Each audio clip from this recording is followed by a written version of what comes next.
मिरज नागपूर महामार्ग रस्त्याचं काम हे निकृष्ट दर्जाचं झालंय।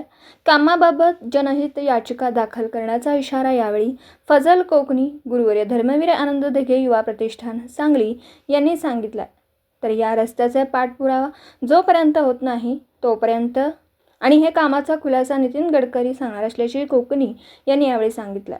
N24 मराठी न्यूजसाठी मिरजहून प्रतिनिधी मुस्तफा मुल्ला। जय महाराष्ट्र। मी फजल कोकणी आज मिरज ते लक्ष्मीनगर मालगाव येथे महामार्गाने जात असताना इथं पाहिला की इथं दरड कोसळल्यासारखा इथं दरड कोसळलेली आहे। रस्त्याचं पूर्ण आपण बघू शकता की ती वाईट परिस्थिती झाली आहे। हे रस्ता अवघ्या एक माझ्या मते एक 5-6 महिने अंदाजे होऊन झाला, नवीन रस्ता झाला होता, तरी ह्या रस्त्यात तुम्ही बांधकाम बघू शकताय। हे पूर्ण रस्ता हे दरड कोसळलेला आहे। तरी हे रस्ता कमीत कमी अर्धा किलोमीटर अंतरावर हे परत पॅचअपचं काम, हे रस्त्याचं काम चालू आहे।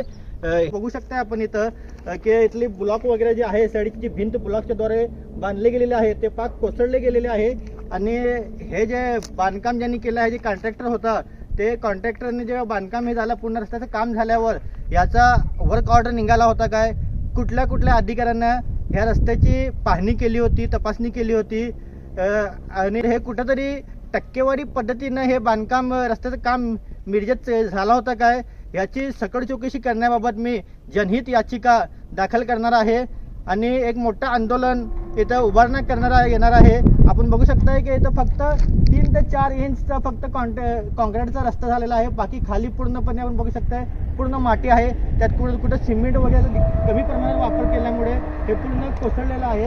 आणि हे जे व्हिडिओ जे आहे, सर्व माध्यमांना माझी एक विनंती आहे की हे जे व्हिडिओ जे आहे आपल्या माध्यमाच्या माध्यमातून जे आहे नितीनजी गडकरी साहेब यांच्यापर्यंत हे व्हिडिओ पोहोचण्यात यावा आणि सोमवारी जे आहे या विरोधात रस्त्याच्या बांधकामच्या निष्क्रियतेच्या विरोधात मी जनहित याचिका दाखल करणार आहे। एवढं सांगतो। जय हिंद, जय महाराष्ट्र। दिवसभरातील घडामोडींचा आढावा घेण्यासाठी पाहत रहा N24 मराठी न्यूज चॅनल।